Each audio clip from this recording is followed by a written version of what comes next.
नमस्कार, मैं संजय कुमार पीजीटी हिंदी आज आपके सामने सीबीएसई के नए पैटर्न सत्र 2020-21 के आधार पर बहुविकल्पीय प्रश्न लेकर प्रस्तुत हूं।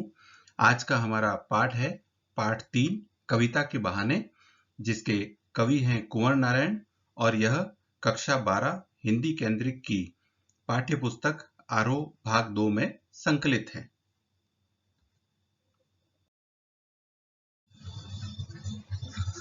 कविता के बहाने कविता आपके समक्ष प्रस्तुत है। इसे आप देखिए और इसी के आधार पर बहुविकल्पीय प्रश्न आपके समक्ष प्रस्तुत करने जा रहा हूं।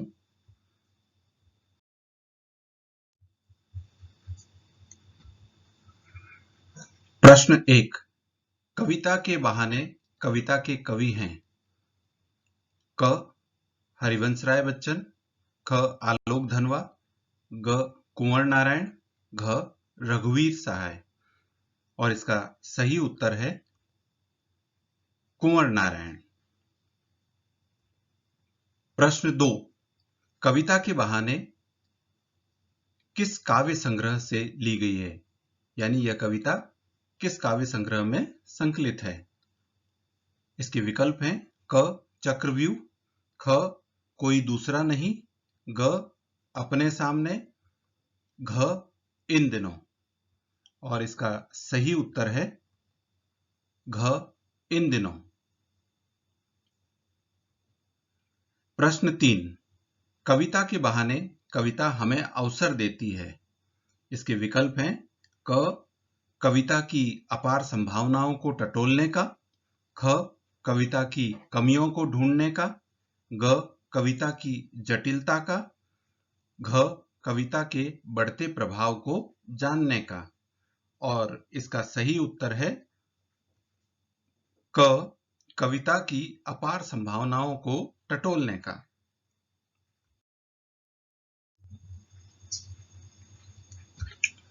प्रश्न 4। कविता के बहाने कविता में कविता की तुलना किससे नहीं की गई है। इसके विकल्प हैं क चिड़िया, ख फूल, घ बच्चे, घ आकाश। और इसका सही उत्तर है घ आकाश, यानी कविता के बहाने कविता में कविता की तुलना चिड़िया, फूल, बच्चे से तो की गई है, लेकिन आकाश से नहीं की गई है। प्रश्न 5। चिड़िया व कविता की उड़ान में उड़ान के संबंध में सही कथन नहीं है। जो सही कथन नहीं है उसे बताना है। क चिड़िया की उड़ान सीमित होती है, ख कविता की उड़ान असीमित होती है, घ कविता की उड़ान सीमित होती है, घ उपर्युक्त सभी। और इसका सही उत्तर है, इस कविता के अनुसार कविता की उड़ान सीमित होती है, यह कथन सही नहीं है, यानी गलत है। प्रश्न 6। चिड़िया व कविता की उड़ान में अंतर का कारण नहीं है। क भावनाएं, ख कल्पनाएं, ग विचार, घ मौसम। और इसका सही उत्तर है घ मौसम, यानी चिड़िया व कविता की उड़ान में जो अंतर है उसमें भावनाएं, कल्पनाएं और विचार तो उसका आधार है, लेकिन मौसम उसका आधार नहीं है। प्रश्न 7। कविता के बहाने में कविता की तुलना किससे सार्थक मानी गई है। क बच्चे से, ख चिड़िया से, ग फूल से, घ बादल से। और इसका सही उत्तर है बच्चे से। प्रश्न 8। चिड़िया क्या जाने में अलंकार है। क उपमा, ख रूपक, ग अनुप्रास और घ प्रश्नालंकार। और इसका सही उत्तर है घ प्रश्नालंकार। प्रश्न 9।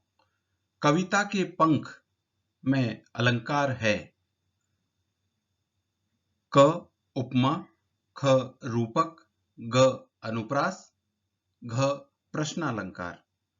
और इसका सही उत्तर है रूपक अलंकार।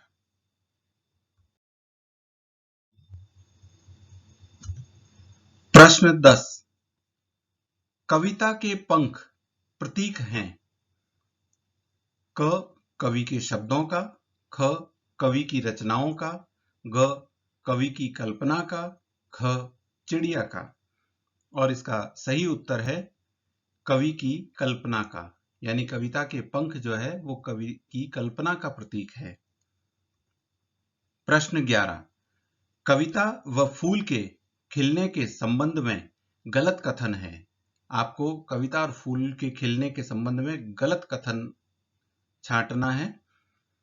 क कविता पाठकों को सदैव आनंदित करती है। ख कविता व फूल का खिलना एक समान बताया है।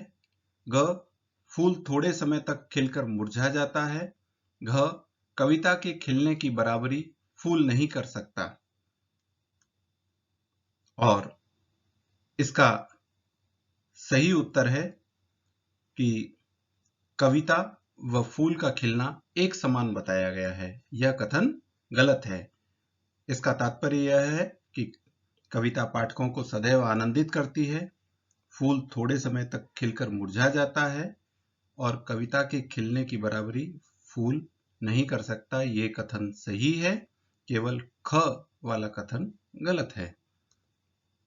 प्रश्न 12। कविता के अनुसार बिना मुरझाए कौन महकता या महकती है। क कविता, ख फूल, ग इत्र, घ पेड़। और इसका सही उत्तर है क कविता।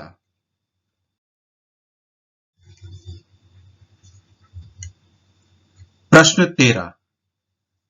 कविता डैश का खेल है। आपको खाली स्थान में क्या शब्द आएगा उसको चुनना है। क शब्दों, ख वाक्यों, ग मनुष्यों, घ बच्चों। और इसका सही उत्तर है शब्दों, यानी कविता शब्दों का खेल है। प्रश्न 14। कविता और बच्चे को समानांतर रखने का कारण नहीं है। क दोनों में असीम रचनात्मक ऊर्जा होती है। ख दोनों ही आनंद प्रदान करते हैं। ग दोनों ही अपनत्व बढ़ाते हैं। घ दोनों भेदभाव को बढ़ावा देते हैं। और इसका सही उत्तर है दोनों भेदभाव को बढ़ावा देते हैं, यानी कविता और बच्चे को समानांतर रखने के बाकी सभी कारण हैं, भेदभाव बढ़ाने वाली बात सही नहीं है। प्रश्न 15। सब घर एक कर देने का तात्पर्य है। क सब घरों के रास्ते जोड़ देना। ख सब घरों पर एक का अधिकार होना। ग अपनत्व व भाईचारा बढ़ाना, अपनत्व व भाईचारा बढ़ाना। घ भेदभाव व आपसी वैर बढ़ाना। और इसका सही उत्तर है अपनत्व व भाईचारा बढ़ाना, यानी सब घर एक कर देने का तात्पर्य है अपनत्व व भाईचारा बढ़ाना। प्रश्न 16। कविता की उड़ान और चिड़िया की उड़ान में क्या अंतर है। क चिड़िया की उड़ान की एक सीमा है जबकि कविता की उड़ान असीम है। ख चिड़िया की उड़ान आसमान तक है जबकि कविता की उड़ान उससे भी आगे है। ग चिड़िया की उड़ान पंखों से है जबकि कविता की उड़ान कल्पना से है। और घ में क ख ग तीनों। तो इसका सही उत्तर है घ, यानी क ख ग में जो वाक्य दिए गए हैं ये तीनों वाक्य कविता की उड़ान और चिड़िया की उड़ान में अंतर को बताते हैं। प्रश्न 17। कविता के खिलने और फूल के खिलने में क्या अंतर है, यानी फूल के खिलने और कविता के खिलने में क्या अंतर है। क फूल खिलकर मुरझा जाता है लेकिन कविता बिना मुरझाए आनंद देती है। ख फूल एक निश्चित समय के लिए खिलता है, कविता सदैव खिली रहती है। ग फूल थोड़े समय के लिए सुगंध देते हैं, लेकिन कविता हमेशा अपनी सुगंध बिखेरती है। और घ उपरोक्त सभी, और इसका सही उत्तर है उपरोक्त सभी। प्रश्न 18, कविता के बहाने कविता के अनुसार कविता शब्दों का खेल है और इस खेल के उपकरण हैं क शब्द, वाक्य और ध्वनि, ख चिड़िया, फूल, बच्चे, ग जड़, चेतन, अतीत, वर्तमान और भविष्य, घ अलंकार, रस, छंद, बिंब। और इसका सही उत्तर है जड़, चेतन, अतीत, वर्तमान और भविष्य। यानी कविता शब्दों का खेल है और इसके जो उपकरण हैं वो जड़, चेतन, अतीत, वर्तमान और भविष्य सभी हैं। प्रश्न 19, कविता के बहाने कविता के संबंध में निम्नलिखित में से कौन सा कथन सही है? क कविता के लिए विषय की सीमा है और यांत्रिकता से इसको खतरा है। ख कविता के लिए विषय, भाषा और समय की सीमा है। ग कविता के लिए विषय, भाषा और समय की कोई सीमा नहीं है और उसका वजूद हमेशा रहेगा। घ कविता का वजूद संकट में है और इसके लिए भाषा व समय की सीमा निश्चित है। और इसका सही उत्तर है कविता के लिए विषय, भाषा और समय की कोई सीमा नहीं और उसका वजूद हमेशा रहेगा। ऑप्शन ग सही है। प्रश्न 20, कविता के उड़ने और खिलने के संबंध में सही कथन है। क उड़ना रचनात्मकता में कल्पना और खिलना रचनात्मकता के द्वारा आनंदित करना है। ख कविता की उड़ान सीमाहीन है। कविता की महक या आनंद सर्वकालिक होता है। ग क व ख में दिए गए दोनों वाक्य और घ इनमें से कोई नहीं। और इसका सही उत्तर है क व ख दोनों। यानी उड़ना रचनात्मकता में कल्पना और खिलना रचनात्मकता के द्वारा आनंदित करना है। कविता की उड़ान सीमाहीन है। कविता की महक या आनंद सर्वकालिक होता है। ये दोनों ही कथन कविता के उड़ने और खिलने के संबंध में सही कथन है। प्रश्न 21, कविता के बहाने कविता के माध्यम से कवि क्या कहना चाहता है? क कविता के क्षेत्र में अपार संभावनाएं हैं और यांत्रिकता से इसके वजूद को कोई खतरा नहीं है। ख यांत्रिकता के कारण कविता का वजूद संकट में है। ग कविता के क्षेत्र में कोई संभावना नहीं है। घ कोई भी नहीं। और इसका सही उत्तर है क कविता के क्षेत्र में अपार संभावनाएं हैं और यांत्रिकता से इसके वजूद को कोई खतरा नहीं है। प्रश्न 22, कविता के बहाने एक यात्रा है जो चिड़िया डैश से लेकर डैश तक की है। आपको खाली स्थान में जो शब्द आने हैं वो सही शब्द चुनने हैं। क फूल, बच्चे। ख बच्चे, फूल। ग बच्चे, चिड़िया। घ फूल, चिड़िया। और इसका सही उत्तर है फूल, बच्चे। इस प्रकार यह वाक्य ऐसे हो जाएगा, कविता के बहाने एक यात्रा है जो चिड़िया फूल से लेकर बच्चे तक की है। प्रश्न 23, कविता के बहाने कविता के आधार पर कविता क्या है?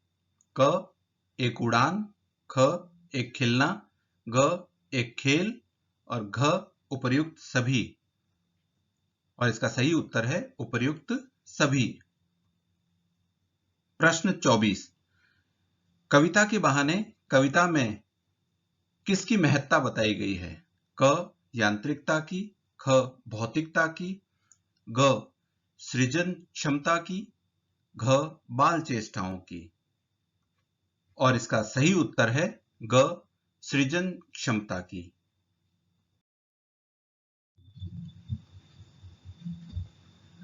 प्रश्न 25। कविता के पंख लगाकर कौन उड़ता है? क बच्चा, ख चिड़िया, ग फूल, घ कवि। और इसका सही उत्तर है घ कवि। प्रश्न 26। मुरझाए महकने में अलंकार है। क यमक, ख उपमा, ग अनुप्रास, घ श्लेष। और इसका सही उत्तर है अनुप्रास, क्योंकि मुरझाए और महकने म वर्ण की आवृत्ति से बने हुए शब्द हैं, इसलिए इसमें अनुप्रास अलंकार है। आशा है आपको हमारी यह सामग्री पसंद आई होगी और इससे कविता के बहाने कविता भी आपको स्पष्ट हो गई होगी। यद्यपि हमने उत्तरों को की शुद्धता में पूर्ण ध्यान दिया है, लेकिन इसके बावजूद भी आप इसको एक बार फिर से जांच सकते हैं ताकि किसी प्रकार की कोई मानवीय त्रुटि न रहे। हमारे YouTube चैनल हिंदी अध्ययन को सब्सक्राइब करें, साथ ही साथ वीडियो को लाइक व शेयर करें। धन्यवाद।